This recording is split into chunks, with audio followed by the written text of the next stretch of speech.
विचार है वो आपने ऐसे ही शांतिप्रिय ढंग से बैठे के श्रवण करना है। आगे करो। विचार शून्य अशून्य होकर सूरत शब्द योग के द्वारा अपनी चेतना को परम सत्य, परम चैतन्य, सर्वशक्तिमान जय श्री निर्गुण प्रियतम निर्गुण निराकार एवं सर्वाधार परमात्मा के साथ जोड़ो। तभी वास्तविकता प्रकट होगी और मनुष्य जीवन का परम चरम लक्ष्य पूरा होगा। तो इसलिए आज आपने साथ संगत जी सुन लिया है कि आपका जो उद्देश्य है, जो परम चरम मनुष्य का जन्म का सबसे पहला और जो सबसे अंतिम जो उद्देश्य है, वो मैंने जो अभी आपको अर्ज किया वो है भगवत प्राप्ति। और वो भगवत प्राप्ति आपको इस तरीके से होगी जिस तरीके से आपने आज का विचार सुना है, आज का जो ज्ञान उपदेश है। तो इसलिए जो ये जन्म जन्मांतरों की जो साकार हमने सपना करने की हम सोच रहे हैं, ये परमेश्वर हमें मिल जाए, परमात्मा हमें दिख जाए, परमात्मा से हमारा प्रेम हो जाए, परमेश्वर का हम ध्यान करने में कंपिटेंट हो जाए, समर्थ हो जाए, ऐसी जितने भी हमारे अंतर में उद्गार उठते हैं, ये तभी साथ संगत जी संभव हो गए जब आप नित्य प्रति सत्संग में आएंगे, नित्य प्रति क्लास में आएंगे, जमात में बैठेंगे। अपनी भी कुछ जो अच्छी बातें हैं जो आपने अपने जीवन में दान की हैं, जो आपने अपने जीवन में समझा है कि ये मेरे जीवन में अच्छी है, ऐसी बातें खुद की भी यहाँ पर साथ संगत जी हमने एक दूसरे के साथ साझी करनी है। सत्संग में आकर यही हमें फायदा होता है। तो इसलिए अपने जीवन की दशा और दिशा को बदलने के लिए, अपनी दृष्टि और दृष्टिकोण और प्रवृत्ति को बदलने के लिए, अपने साथ संगत जी जीवन के लाइफस्टाइल को बदलने के लिए, जो आर्ट ऑफ लिविंग है, जो जीवन जीने की कला है कि हमने इस जीवन को कैसे ढूंढना नहीं है इसको जैसे आप बोझ समझ रहे हो भी मेरे ऊपर तो बहुत बड़ा बोझ हो गया, ये भगवान ने मेरे को क्या दे दिया, ये सभी अपने जीवों का किए हुए अपने कर्मों के अनुसार मिलता है ये। तो इसलिए कर्मों का जो भुगतान है, कर्मों की जो ये फसल है, ये सिर्फ सत्संग में आकर काटी जा सकती है और दुनिया में कोई भी ऐसा तौर तरीका नहीं है। इस धरा के ऊपर बड़े बड़े ऋषि मुनि, पीर पैगंबर, औलिया अवतार आए, बहुत बहुत सीधी शक्तियों के मालिक आए, आज के युग में भी हैं, पहले भी थे, आगे भी आते रहेंगे। लेकिन साथ संगत जी मैं एक उदाहरण आपको दूं जिसका जो है अपने शास्त्रों भी हमारे उसमें उसका बखान आता है। विश्वामित्र नाम के तपस्वी आपने सुने होंगे।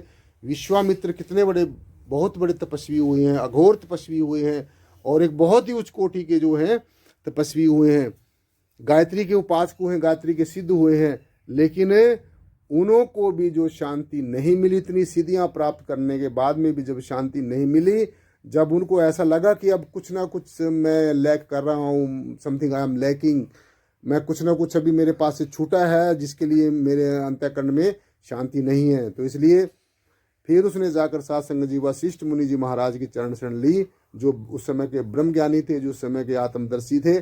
और वशिष्ठ मुनि जी महाराज से विश्वामित्र ने इस ब्रह्म ज्ञान को प्राप्त किया। पहले वो अपने आप को ब्रह्म ऋषि कहते थे और जो वशिष्ठ मुनि जी वशिष्ठ मुनि को कहते थे कि मैं भी ब्रह्म ऋषि हूँ। तो वशिष्ठ मुनि ने कहा कि नहीं, विश्वामित्र तो अभी ब्रह्म ऋषि नहीं है, तो भी तो राज ऋषि है, अभी तो नया नया राजपाट छोड़ के एक तपस्वी हुआ है, तो राज ऋषि है, तो ब्रह्म ऋषि नहीं है। जिस दिन उसके विश्वामित्र के और वशिष्ठ मुनि जी के बीच में यही बात थी, वो ये सोच रहा था भी मैं इतना बड़ा तपस्वी हूँ, मैं इतने रिद्धियों सिद्धियों का मालिक हूँ, ये मुझे ब्रह्म ऋषि क्यों नहीं कहता। तो साथ संगत जी बहुत बड़ा ये संवाद है। बाद में फिर जाकर जब उसको ऐसा लगा तो वशिष्ठ मुनि जी महाराज की चरण शरण में गए और उन्होंने इस ब्रह्म ज्ञान को प्राप्त किया। जो ब्रह्म ज्ञान, ये अपने आप को जानने की विद्या, अपने आप को जानने की कला आपको सिखाई जाती है। ये कोई नई चीज़ नहीं है, कोई हम आपको नई चीज़ नहीं बता रहे हैं, ये हमारी सनातन संस्कृति है, ये भारत की सत्यम शिवम और सुंदरम संस्कृति है। और एको ब्रह्म द्वितीयो नास्ति, हमारे भारत के जो शास्त्र हैं, वेद हैं, उपनिषद हैं, पुराण हैं, उनमें भी ऐसा इसीलिए बताया कि एक ही ब्रह्म है, एक को ब्रह्म द्वितीयो नास्ति, दूसरा कोई भी नहीं है। ये जो ब्रह्म है, ये जो परम तत्व है, ये साकार भी है, ये निराकार भी है और ये सब कुछ है साथ संगत जी। बस इसलिए कहा कि एक ही ब्रह्म है, यही ब्रह्म साकार है, यही ब्रह्म निराकार है, यही ब्रह्म निर्गुण है, यही सर्वाधार है, यही विश्वाधार है, यही परम तत्व है। इसी निराकार ब्रह्म के अंदर से सारी सृष्टि पैदा होती है, इसी के अंदर ही साथ संगत जी स्थिर रहते और अंततः इसी निराकार ब्रह्म में ही सारी की सारी जो सृष्टि है, सारी की सारी जो प्रकृति है, 5 के 5 जो तत्व हो, इसी में क्या हो जाते हैं, विलय हो जाते हैं, विलीन हो जाते हैं। तो इसलिए इन तत्वों का जन्म लेना और जन्म लेकर किसी जोनी में जाना इस जीव का, और फिर इस संसार में रहना और अंततः शरीर को छोड़ देना, ये जो क्रम है ये ऐसे ही चलता रहता है और तब तक चलता रहेगा जब तक ये जीव के जितने भी प्रारब्ध कर्म, संचित कर्म, वर्तमान के कर्मों का जो जखीरा है वो कटता नहीं है। और इस जखीरे को काटने के लिए सिर्फ और सिर्फ एक ही सहज और सटीक मार्ग है, वो है साध संगत जी ब्रह्म की चर्चा को सुनना। इस निराकार ब्रह्म किसी जय श्री प्रियतम निर्गुण निराकार सर्वाधार विश्वाधार परम तत्व की चर्चा को सुनना और इसको सुनाना। क्योंकि जब आप अच्छी बातें सुनेंगे, अपने संतों की कुछ बातें सुनेंगे, कुछ सिद्धांतों के बारे में जानेंगे, तो कानों के माध्यम से साध संगत जी सिद्धांत हमारे अंतर में प्रवेश करेंगे।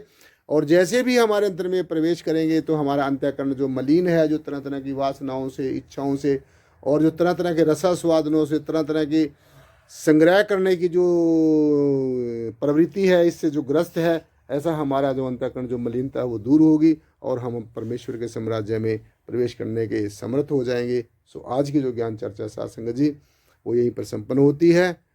और आज जो आपको श्रद्धा के बारे में, विश्वास के बारे में जो बताया गया है, उसकी तरफ आपने पूरी तवज्जो देनी है, अपने सदगुरु के प्रति श्रद्धा रखनी है, विश्वास रखना है। आहिस्ता आहिस्ता आहिस्ता आहिस्ता, कोई ज़्यादा कपड़ा मैला होता है तो उसके ऊपर ज़्यादा साबुन लगती है, जो कम मैला होता है उसके ऊपर कम साबुन लगती है। तो जिसका कपड़ा ज़्यादा मैला हो, ऐसा ना हो हम ज़्यादा साबुन लगाते रहे, वो फट ही जाए, उसको कपड़े को भी बचाना है। तो इसलिए आहिस्ता आहिस्ता, धीरे धीरे धीरे धीरे रे मना, धीरे धीरे सब कुछ हो, धीरे धीरे सब कुछ। जैसे ये जितना समय इन कर्मों को हम लपेटने में लगाते हैं, उतना समय इनको उतारने में भी लगाया जाता है। तो इसलिए परमेश्वर की बंदगी करते रहो, खुदा की इबादत करते रहो, किसी भी रूप को परमेश्वर के समझो, किसी को मानो, सब परमेश्वर के रूप हैं। परमात्मा साकार भी है, निराकार भी है, रूप वाला भी है और बिना रूप का भी है। सब नाम तेरे, कोई नाम नहीं तेरा, सब रूप तेरे, कोई रूप नहीं तेरा। तो इसलिए साध संगत जी ये जो आपको निर्गुण निराकार सर्वाधार विश्वाधार परम तत्व के बारे में यहाँ पर बताया जाता है, उसको पूरी तवज्जो के साथ ऐसे ही सुनना है और ऐसे सुनते हुए, इसी का मनन करते हुए, इसी को जानते हुए, इसी को पहचानते हुए, इसी ब्रह्म को का सुमन करते हुए हमने अंततः यही हो जाना है। यही हमारे जीवन का सबसे पहला और सबसे अंतिम उद्देश्य है, लक्ष्य है। और इसी के लिए हम संसार में साध संगत जी प्यारो सत्कार से बोलना जी। जो बोले तिस बलिहार, परम पूजनीय सदगुरुदेव बूटा सिंह जी महाराज की। जो बोले तिस बलिहार, परम पूजनीय सदगुरुदेव मेहताब सिंह जी महाराज की। जो बोले तिस बलिहार, परम पूजनीय सदगुरुदेव लक्ष्मण सिंह जी महाराज की। जो बोले तिस बलिहार, परम पूजनीय सदगुरुदेव प्रियतम नाथ जी महाराज की। जो बोले तिस बलिहार, सर्व संत समाज की जय। वो साध संगत जी प्यारो सत्कार से बोलना जी।